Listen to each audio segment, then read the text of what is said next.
Hey everyone, and welcome back. We love to get into like the nuts and bolts of building a startup. Yeah, And today we're going deep on a question that I think every founder kind of struggles with. absolutely. Bootstrapping versus VC funding. Yeah, the It's a classic dilemma, right? total control Yeah. versus like that rocket fuel of outside investment. Exactly. And we've been there ourselves, you know, uh, staring at those spreadsheets and debating like, okay, what are the pros, what are the cons, and trying to figure out what's the best path for us for, our own ventures. Yeah. So today we're going to share, I think, some hard-won wisdom, both from our own experiences, but also just from watching countless other founders navigate this exact decision.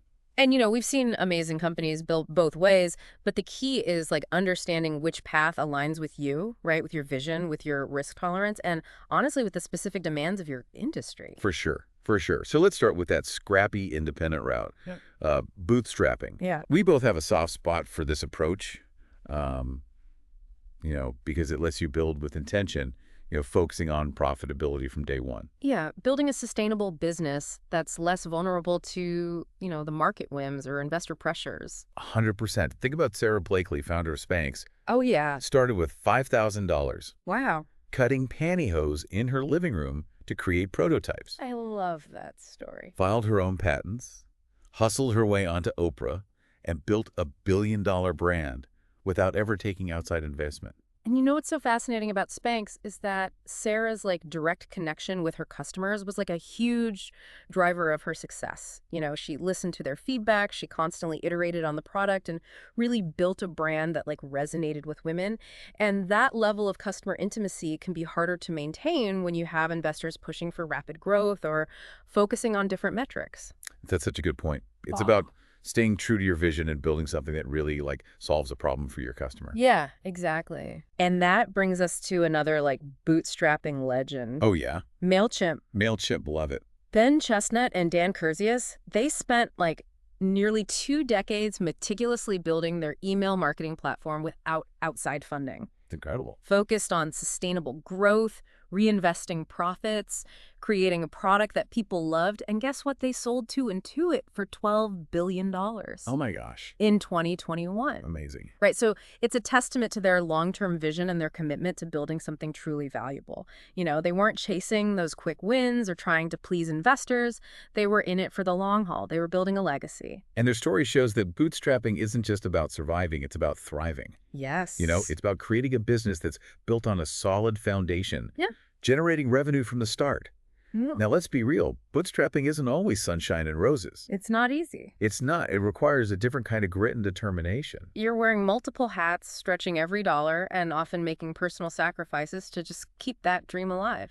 Absolutely. Yeah. You might be working late nights, giving up weekends, living that ramen noodle lifestyle for a while. But, that level of dedication can forge an incredible sense of ownership and pride. Yeah, it's like you're building something from the ground up, brick by brick, and that can be incredibly rewarding, both financially and personally. For sure. Plus, when you bootstrap, you're in total control. Yes, you are. You make the decisions, you Yeah. shape the culture, and you're not beholden to anyone else's agenda. That freedom can be incredibly empowering, especially for founders who have a really strong vision and a desire to do things their own way. Yeah. But of course, this level of control comes with trade-offs. Right. Bootstrapping often means slower growth. You're limited by your own resources, so you can't always move as quickly as you like. Right. And that can be frustrating if you're in a fast-moving industry where speed is key. And sometimes that slower pace can mean missing out on opportunities. You might not be able to seize market share as aggressively, or you might struggle to attract top talent who are drawn to companies with bigger budgets and, stock options and all that. Those are real considerations, and it's important to be honest with yourself about whether bootstrapping truly aligns with your goals and, the competitive landscape of your industry. Yeah, absolutely. Indeed. It's a lot to think about It is. when you're first starting out. It is. But it's exciting. There's so much potential. There is. Okay, so we've talked about the grit and the glory of bootstrapping. Yeah. But now let's explore the other side of the coin, Yeah. the world of venture capital. Ooh, yeah. This is where things get really interesting because VC funding can be like injecting nitrous oxide Yes. into your growth engine. It's about scaling, rapidly capturing market share, and like you said, becoming a category leader, but it's also about understanding the dynamics of this high stakes game. and making sure it aligns with your long-term vision.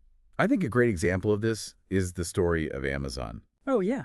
Jeff Bezos started in his garage, Classic. but he quickly realized that his vision for an everything store Right. required serious capital. He needed to build massive infrastructure, experiment with new technologies, and really play the long game, which wouldn't have been possible with limited resources. Right. So in 1995, he secured $8 million from Kleiner Perkins. Wow. And that investment was a game changer. It was. It allowed them to aggressively expand, build out their logistics network, and ultimately become the e-commerce behemoth we know today.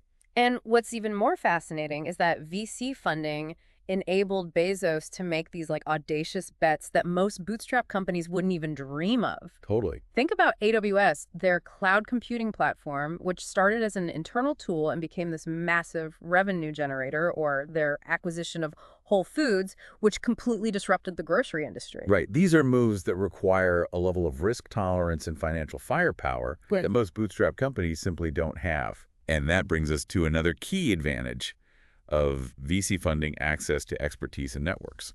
Yes, when you bring on investors, you're not just getting money, you're gaining a partner who's deeply invested in your success. And they often have a wealth of experience scaling companies, navigating complex markets, and connecting you with the right people. It's like having a seasoned Sherpa Yes, guiding you up Mount Everest. I love that analogy. They know the treacherous paths, they anticipate the challenges, and they can help you avoid those costly mistakes. And in the fast-paced world of startups, having that guidance can make all the difference. Totally. Plus, landing significant funding sends a strong signal to the market, Absolutely. attracts talent, opens doors to partnerships, creates a buzz that can propel you forward. It's a validation of your vision and a stamp of credibility that can be invaluable, especially in those early stages. Yeah, you're right. But of course, this rocket fuel comes with a price. It does. And we're not just talking about equity dilution, which is a real consideration.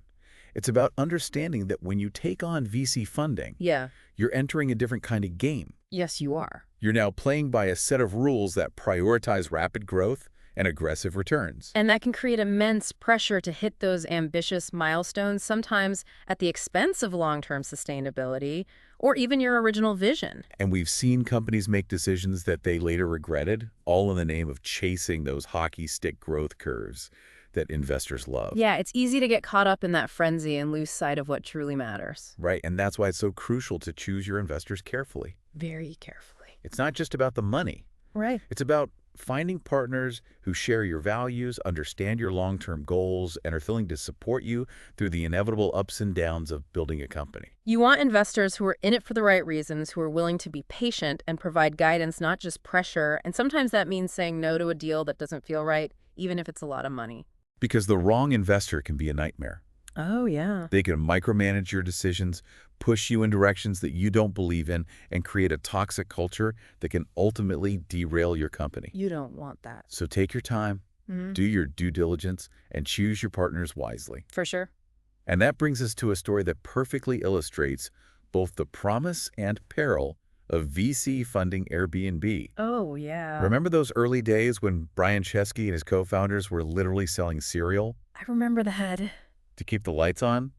They had this quirky idea of renting out air mattresses on people's floors. Yeah. But they knew they needed serious capital to turn it into a global travel platform. They realized that to disrupt the massive hospitality industry, they needed to move fast, build trust with users, and expand globally, all of which required significant investment. And so they raised their first $600,000 seed round in 2009. And that was just the beginning. Over the years, they secured hundreds of millions in funding, which allowed them to build their brand, invest in technology, and create a seamless user experience that revolutionized travel. And today, Airbnb is worth over $100 billion, operates in nearly every country in the world, and has fundamentally changed how people travel and experience new places. It's a classic example of how VC funding can fuel massive growth and disruption. But it's also important to remember that Airbnb faced their fair share of challenges, especially during the COVID-19 pandemic, which devastated the travel industry. They had to make incredibly tough decisions, lay off employees, and pivot their business model to survive. And that intense pressure, that scrutiny from investors, is something that comes with the territory when you're VC-backed. It's a Hmm. high-stakes game with high rewards and high risks. Right. So while Airbnb's story is ultimately a success story, it also highlights the importance of resilience, adaptability, and having a strong team that can navigate those turbulent times. And I think that's a great segue to a crucial point. No matter which funding path you choose, building a successful startup is about so much more than just money. It's about having a clear vision, a relentless work ethic, a deep understanding of your customers, Mm. and a team that's passionate about solving a problem. And it's about being willing to learn to adapt and to make tough decisions along the way. Because the entrepreneurial journey is a marathon, not a sprint. And there will be obstacles and setbacks no matter which path you choose. That's the truth. Okay, so we've talked about like these giants, Yeah. the Amazons and the Airbnbs, The big the ones. big ones of the world. But let's like zoom in on some companies that might not be like household names, but have achieved incredible things using these different funding models. Yeah, I think this is where it gets really relatable, for Okay. like aspiring founders, because not everyone is going to build the next unicorn. Right, exactly. Let's start with Basecamp. Basically, They make project management software, and they're a shining example of how to build a thriving business without ever taking the dime of outside investment. and Jason Fried and David Heinemeier Hansson, Basecamp's founders, they've become like icons in the bootstrapping world. Totally. They're known for their strong principles, their focus on profitability, and their commitment to building a sustainable company culture. And they've been so transparent about their journey, sharing their insights and philosophy through books, blog posts, podcasts. They've really challenged that like growth at all costs Yeah. mentality. Yeah. It's so prevalent in the tech industry. I admire about Basecamp is their unwavering focus on building a product that people genuinely love.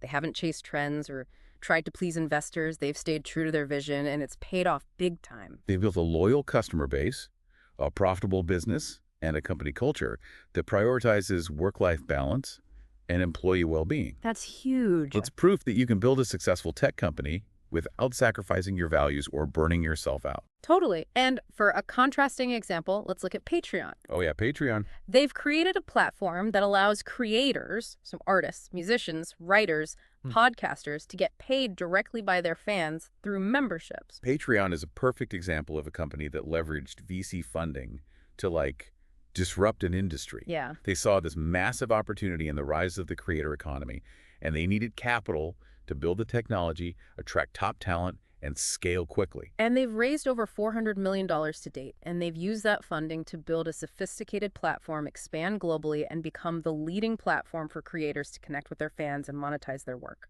It's a classic example of how VC funding can accelerate growth and allow you to seize market share in a rapidly evolving landscape. Yeah. They saw the future, and they had the resources to build it. Yeah, and I think these two examples really illustrate that there's no one-size-fits-all approach to funding. No. The key is to understand your own goals, your risk tolerance, and the specific demands of your industry. If you're passionate about maintaining control, building a sustainable business, and staying close to your customers, bootstrapping might be the perfect path for you. But if you're aiming to disrupt a massive market scale, quickly build a global brand, VC funding could be that rocket fuel you need. And remember, it's not always an either decision. Right. Some companies start out bootstrapped and later seek VC funding when they're ready to scale. Others might start with VC funding and then buy back shares to regain control. Exactly. The entrepreneurial journey is dynamic, and your funding strategy can evolve as your business grows and your needs change. Yeah. The key is to be flexible, to stay informed, and to make decisions that align with your long-term vision. Absolutely. So as we wrap up this deep dive into bootstrapping versus VC funding, we want to leave you with this thought.